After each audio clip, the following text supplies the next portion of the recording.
Welcome, David. Thanks for having me. Excited to be here.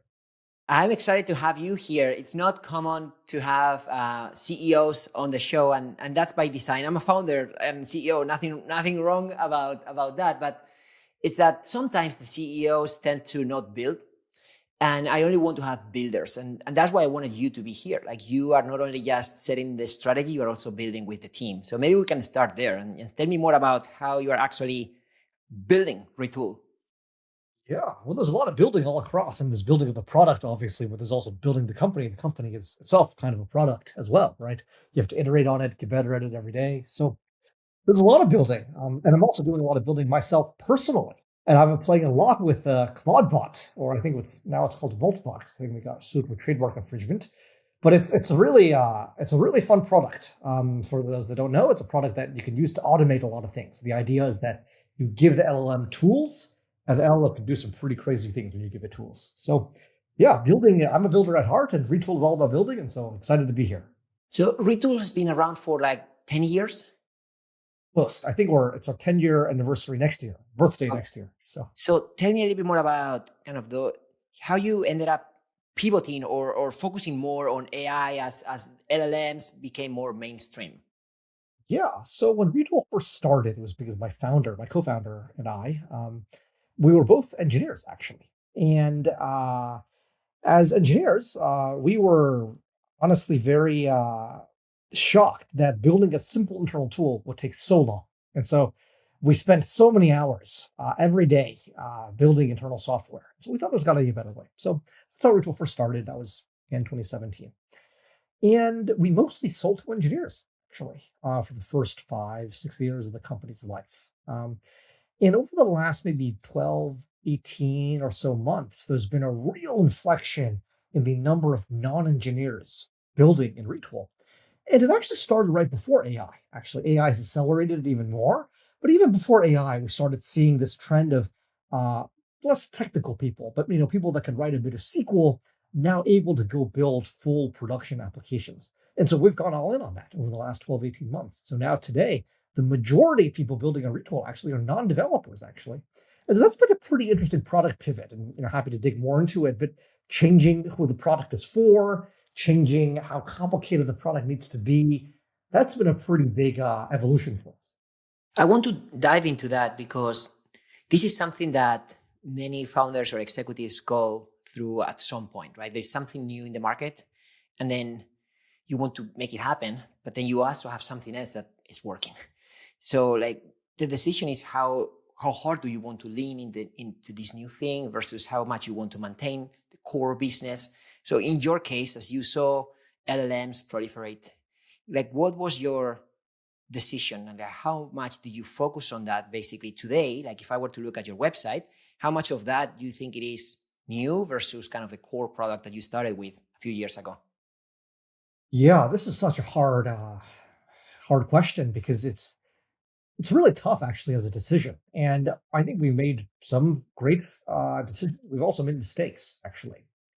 So when LLMs first came out, I was experimenting actually even before GPT 3.5. I was even trying GPT 2 back in the day, and to be honest, I was a little bit skeptical. I wasn't too sure about how smart they were going to get, how useful they were necessarily going to be. Uh, they can. It's almost like a Markov chain. A Markov chain feels smart in some ways, but it's just fully probabilistic underneath. And so, how far can you go? Obviously, transformers are different, but there was a question in my head.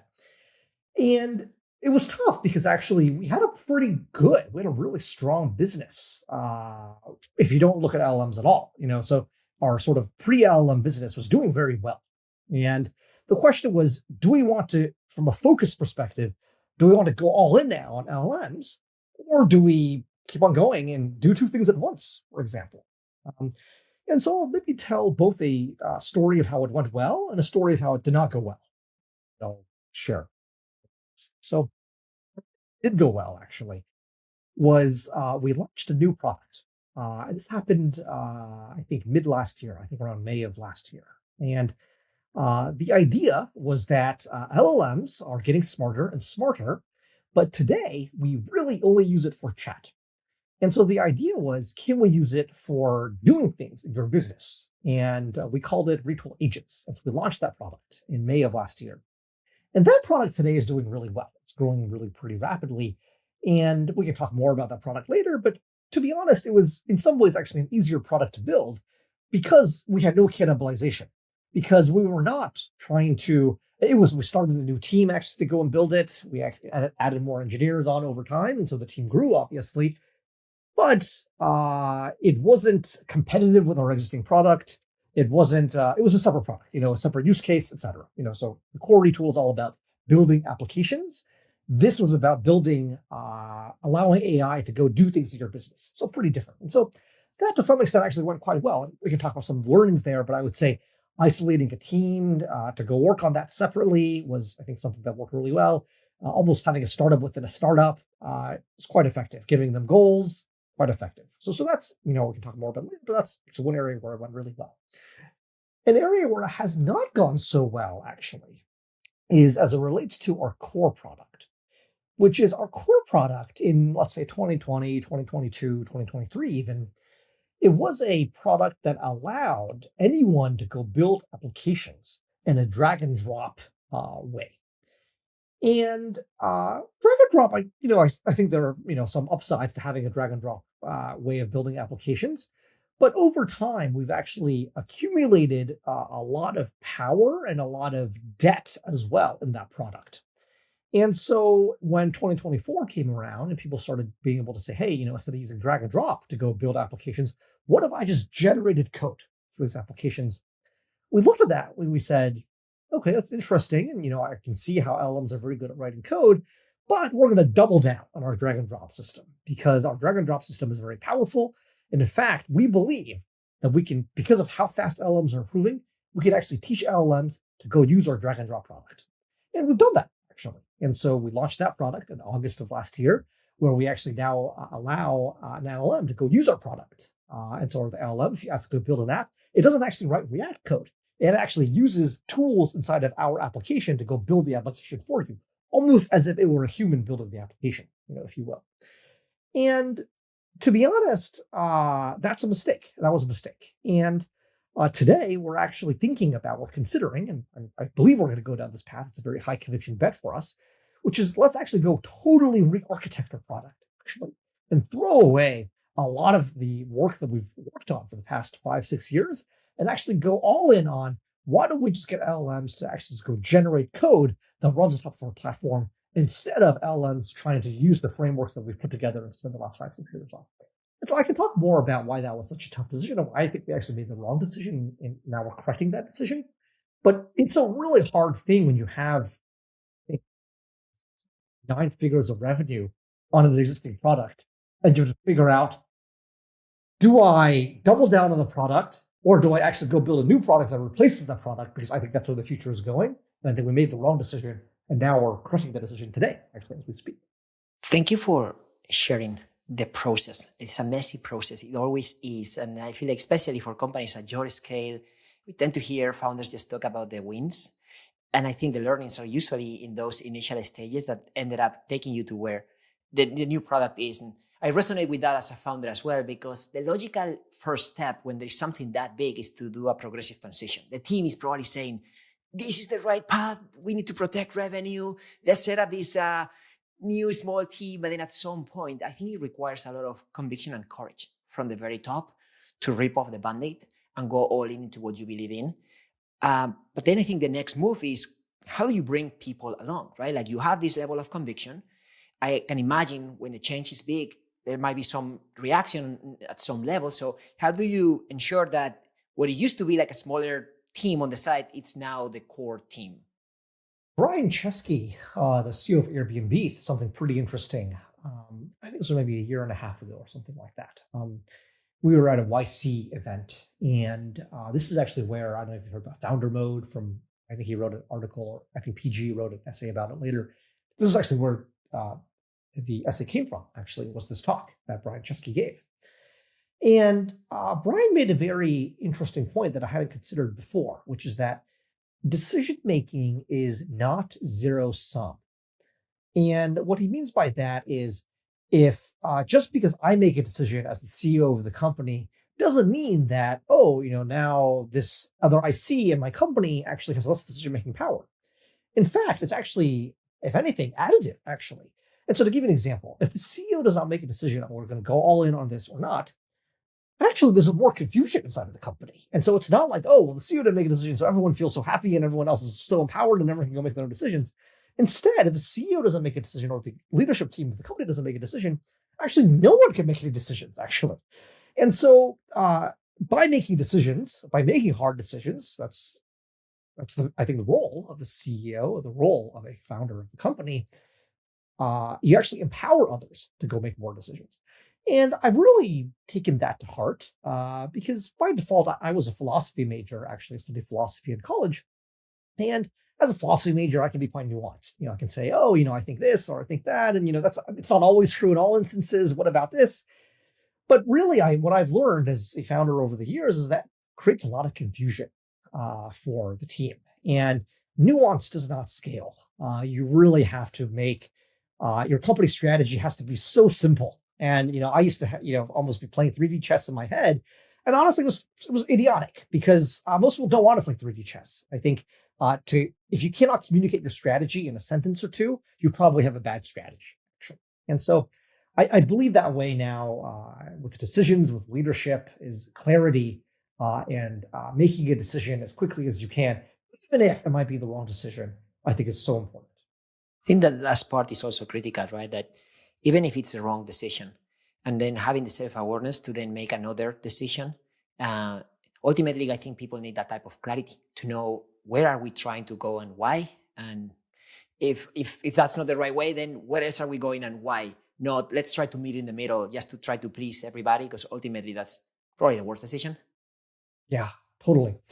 And I think there are the hardest ones, and are I think this is the one that we had to go through, which is the architecture or the assumptions you made when building your app, when your existing product that again has substantial revenue attached to it, are no longer true. And so how do you make a decision? Do you give up that much of revenue? It's very scary. Do you say, hey, we're going to put this product in maintenance mode now, we're not going to touch it, and that's going to piss customers off, it's going to piss team members off because a lot of our team members support our customers, and do you go all in on the future, or do you have to balance it? And that I think it's such a tricky one. And I think especially with AI changing so quickly, I have no doubt this is going to happen again in the next few years. I think a lot of architecture decisions that people are making today, they're going to need to change again, honestly, in over 18 months. And it's almost like a curse when your startup is doing well. Because if your startup isn't doing well, if you know customers, it's actually easy to pivot. You can pivot all the time. You can pivot nonstop if you know customers, right? Once you have Totally. I mean, on the topic of hard product decisions, I think there's another one that pretty surprising to me, which is you decided not to be. It's kind of counterintuitive to me, as a lot of the SaaS tools will put themselves in the middle and say, we integrate with everybody, we are the system of record, and now everybody has to be on top of us. So we'd love to learn more about your logic behind that decision. Yeah. So the way I think about product or winning a market or product differentiators, it's all kind of combined, is I think you really have to understand who you are for and what your value prop is. And I think then you have to chart a path to how do I win this market? How do I compound over time, over the next year, 5 year, 10 years? And I think it's natural for a lot of people to say, oh, well, one way a product compounds, one way you can build dominance in a category is by being a system of record, because a system of record is defensible. People can't rip you away once you're a system of record. And I think that's true, no doubt. But I think it also comes with some big disadvantages, which is that if you talk to any enterprise, you talk to any consumer even, people don't want more systems of records, actually. And so that's an example of a decision that we made that was pretty controversial, that I think ultimately has led to a lot of our success and ultimately is a lot more customer friendly, but seems like a pretty bad business decision, at least in day one or even year one of the company. And a lot of VCs would ask us, surely this is a mistake. Why are you going down this path? And we would explain by saying, this is what we think customers really need and what they really want, actually. And so specifically in your question, one thing that's really unique about Retool is that we don't really store any data. we store user accounts, obviously, but we don't store your operational data. So how Retool works is you could use Retool to build applications. Retool allows you to go build applications very quickly with AI. We allow you to generate applications, whether front-end applications, back-end applications, automations, whatever you want. So you can generate all those apps on top of your data in your cloud.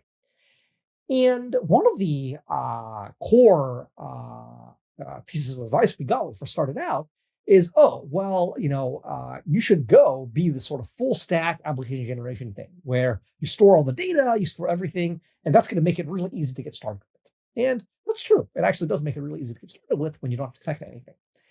But what we believed is that when you look at applications being built, how many applications being built in the enterprise, how many internal tools being built rely on external data?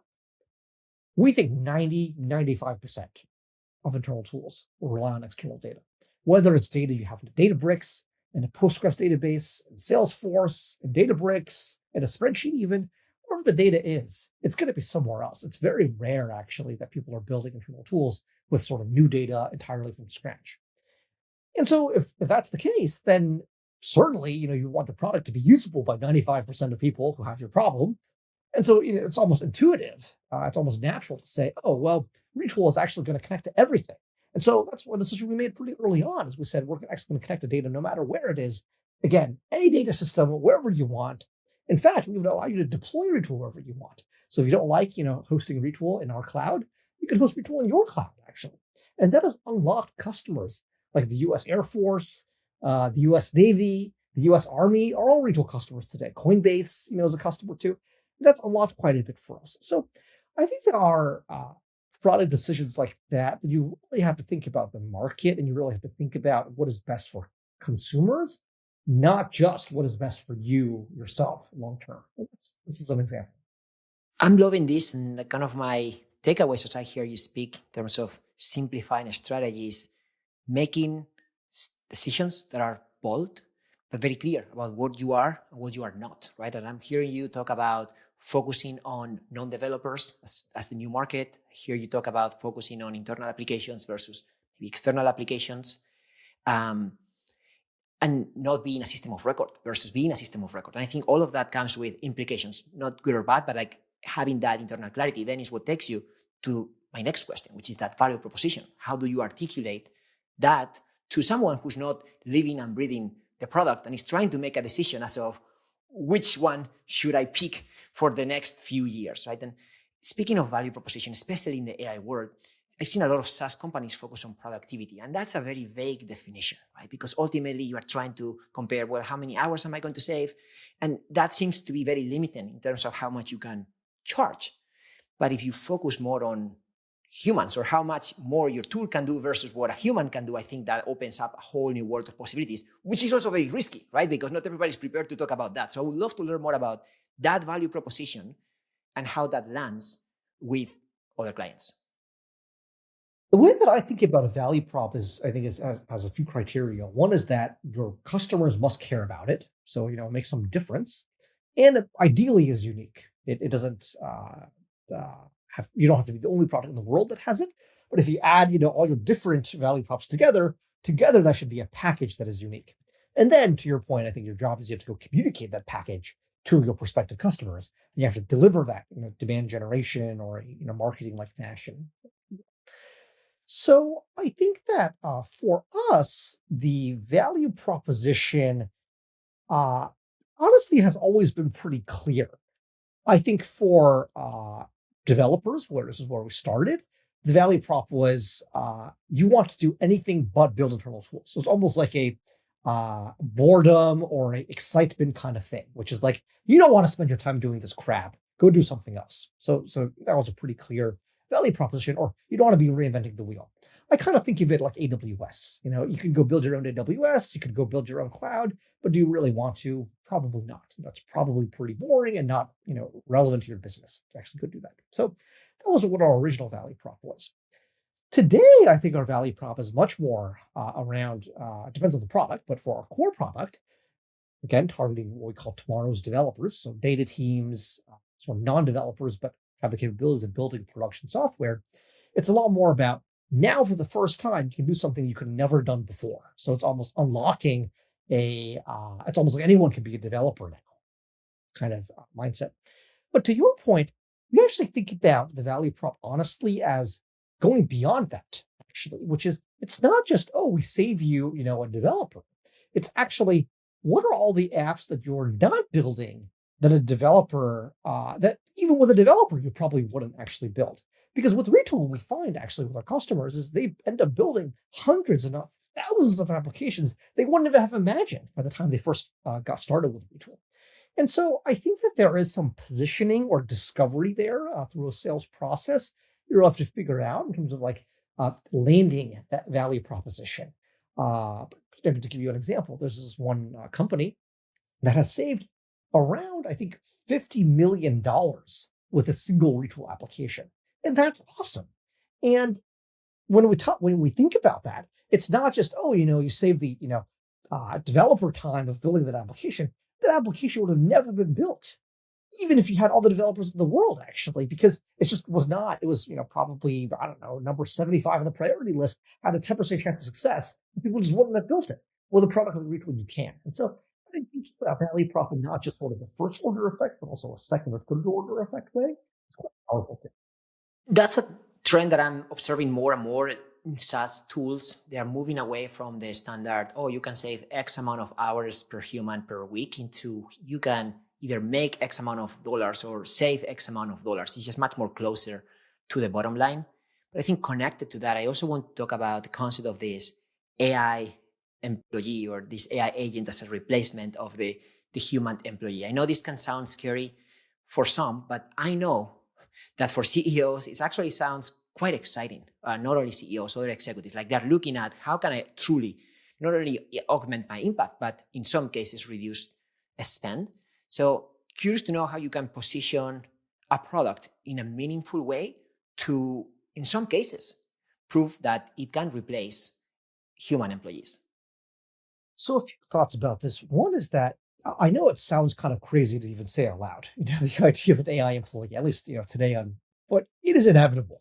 It seems clear as day to me at this point that it is inevitable, not just from a technological perspective, but from a business economics perspective as well. It is inevitable. It is going to happen.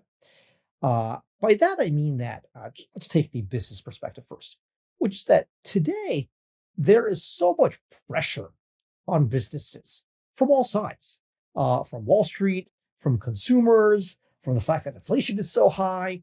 There's so much pressure on businesses today to be optimizing their costs. And so the competition is rough. It's so obvious to me that businesses are always looking for an edge, more so than ever, I think, especially with AI, with the technological transformation of an LLM, to leap ahead, if you will, and just find sort of structural ways to really improve their cost structure, margins, et cetera. And LLMs, I think, represent a major portion of that, because if you look at what most businesses spend money on, most of all, it's people, typically. It's labor. And if you have some way of augmenting or you have some replacement for labor that is much cheaper, it's obvious that that's going to happen. An example is I was recently talking to the CIO and the CFO at Colgate. I was on the phone with them, and without me prompting, they said that their vision internally is to have AI employees ready to go by 2028.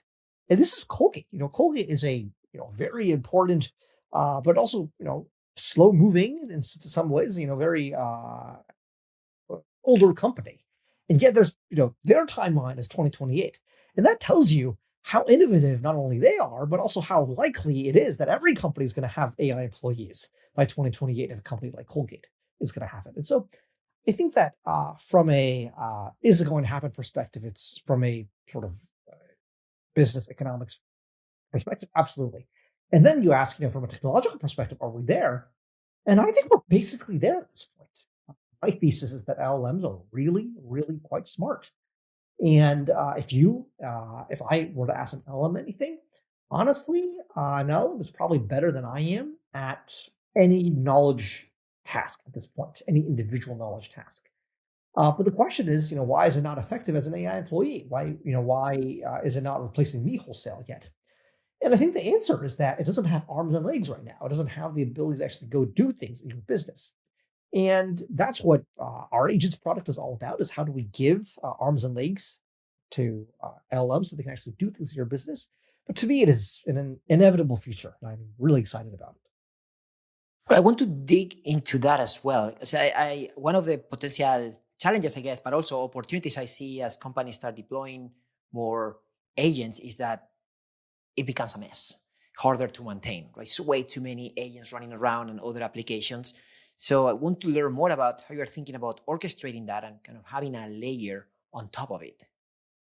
Yeah, great question. So this is one of our theses here at Retool as well, which is that software, and I fundamentally view agents or LLMs even as software, 'cause, they run on your computer.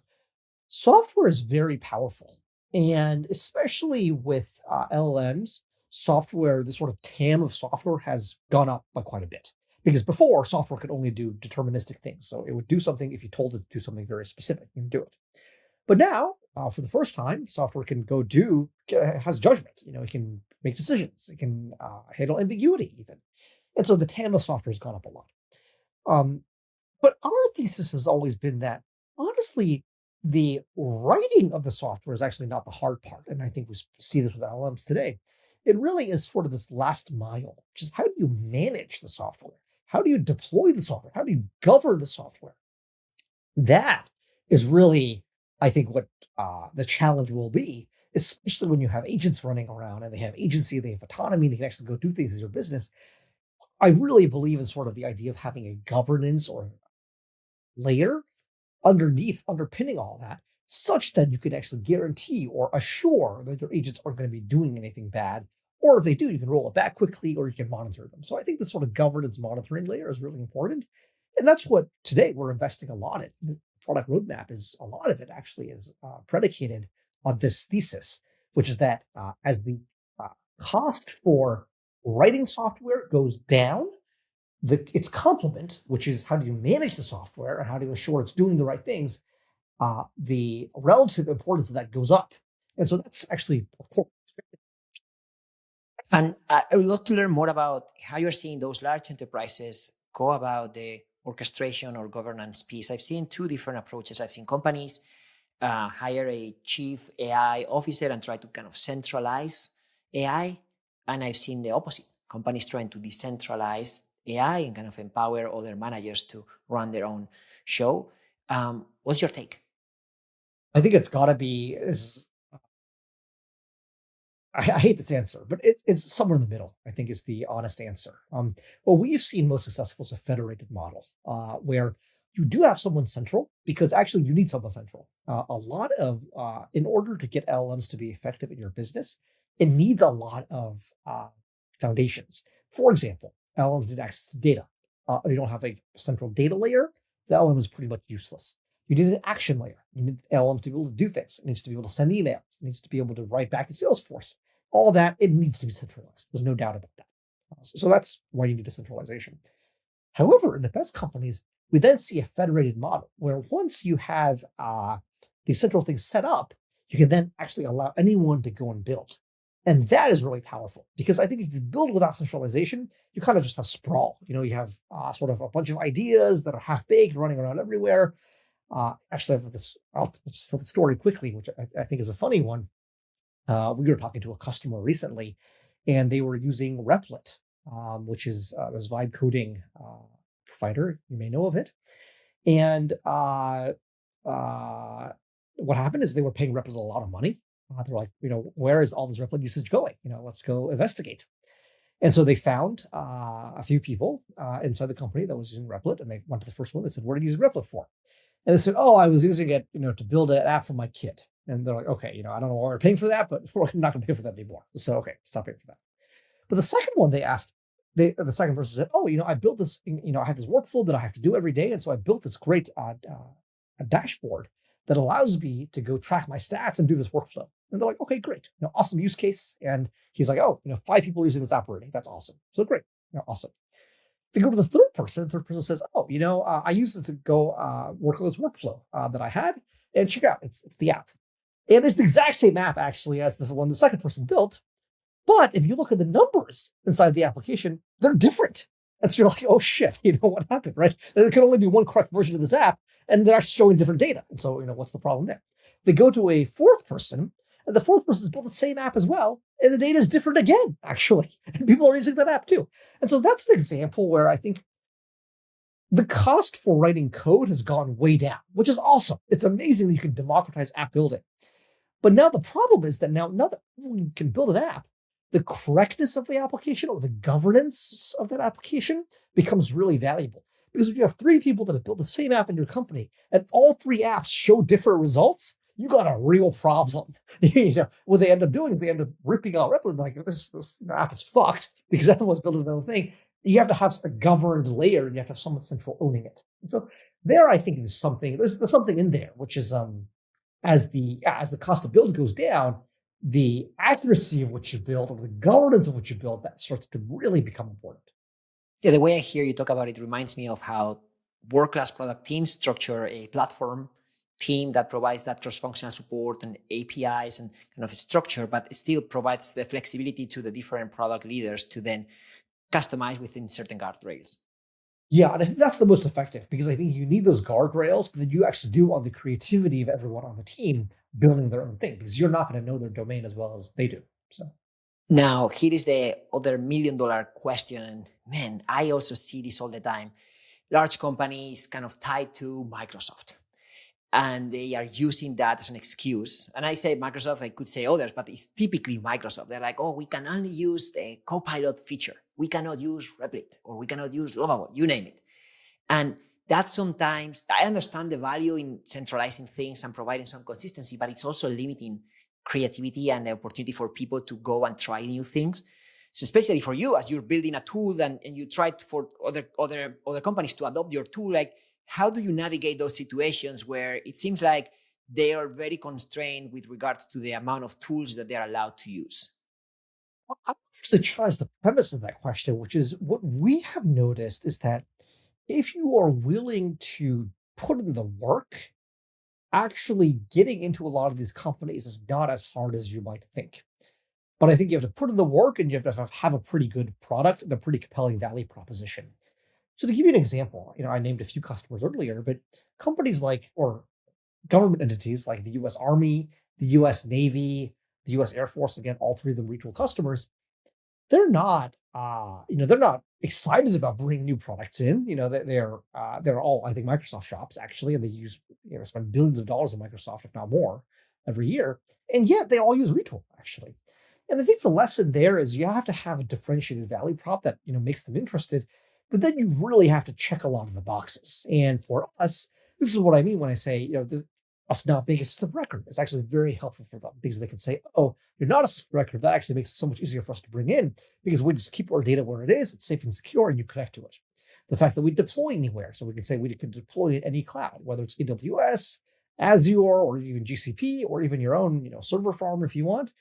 Do whatever you want, you can use it. So I actually think that I don't see that much resistance. What I see actually is more startups being unwilling to put in the work in order to attract these kinds of customers. And I think the companies that do reap extraordinary benefit from it.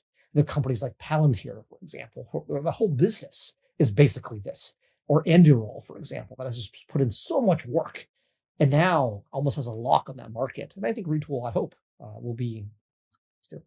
Yeah, I think that is a good point, and it connects to the type of motion that's required for a large enterprise or a government, right? I think PLG used to work very well in certain scenarios, but it's just almost too flexible and unreliable. Like you're expecting someone to bubble this up to a decision maker, and I think when you really need to ensure that there is value in the short term, you have to invest a little bit more upfront instead of use some version of PLG. It's more about a forward deployment or something that ultimately is going to ensure more control. So then it might take you longer to maybe start, but if it works, you also have more opportunity to expand. Yes, totally. And I think you're deeper in as well because you know the customer better. Yeah. I think part of this also is you really have to be willing to be boring, maybe is almost a way of putting it, where a lot of this stuff, I mean, just to give you an example. So Retool focuses on internal tools and it's internal software, call it. And I remember VCs when we first started asking us why internal tools. It feels like a tiny portion of the market. No one ever thinks about it. It's so boring. Who cares? How could this be a big company? And it turns out actually that more than half of the software in the world is internal facing.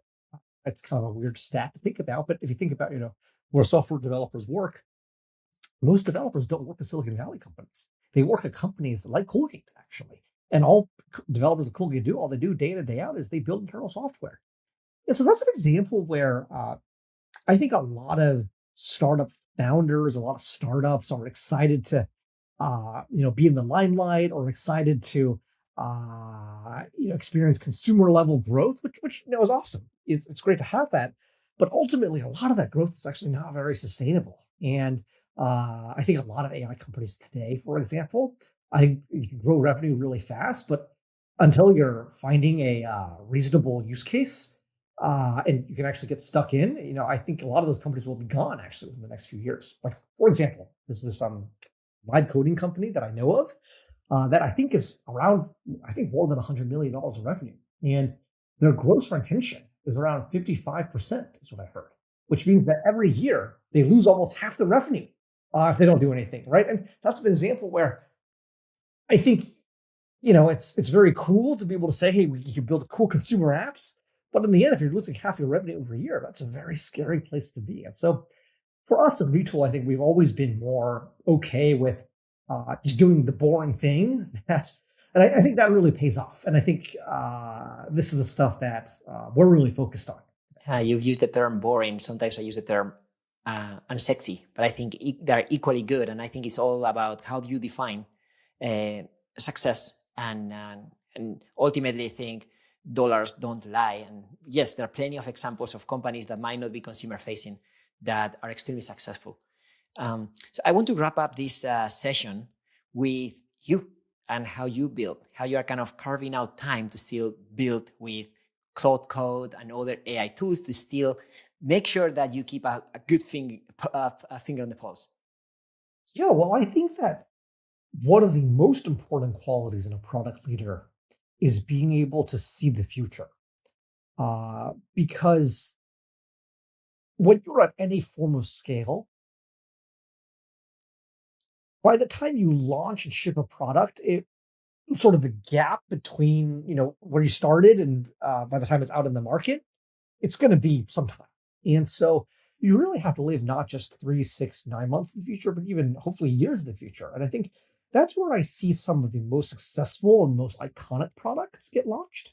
Or if you look, for example, let's say at the iPhone, for example, when it first came out in, I think it was 7, the iPhone almost feels like it's from the future. It's like, wow, I can't believe you can do all these things. You can go browse the web down in your pocket. Who would have possibly thought that? So cool, right? And so that to me is the primary benefit of building is you need to stay on top of where technology is, but where it's going, and you need to be prototyping and have a good understanding of that. And so for me, just in the past few days, actually, I probably spent more than half my time actually over the past few days building actually both Cloud Code, but also there's this product that is quite popular right now called CloudBot, or I think not now called Multibot. And it's really cool to play around with it. And it's really interesting because right now, actually, when you try the product Multibot out itself, it's actually in many ways a really, really, really shitty product. And yet you can see the shape of what is possible with it. When you connect an LLM to tools like your calendar, to your email, to your web browser, to your Databricks, it can actually do some really cool things. And it has a lot of rough edges, but it's really powerful. And I'm taking a lot of those learnings, we're going to be applying that to our agents product and figuring out how do we build the enterprise version of that for our agents product. And so that's an example where I think it's really important as a product leader to stay, especially I think the faster the industry is changing, the more important it is to stay on top of it. And the more important it is to be hands-on building yourself. So that's something that I really believe in. I resonate with that, David. I agree with having some unstructured time to build. It's crazy to believe that Cursor. I mean, Cursor is still a massive company, but now there are some people saying Cursor is dead. There's a new tech stack, right? Or ChatGPT.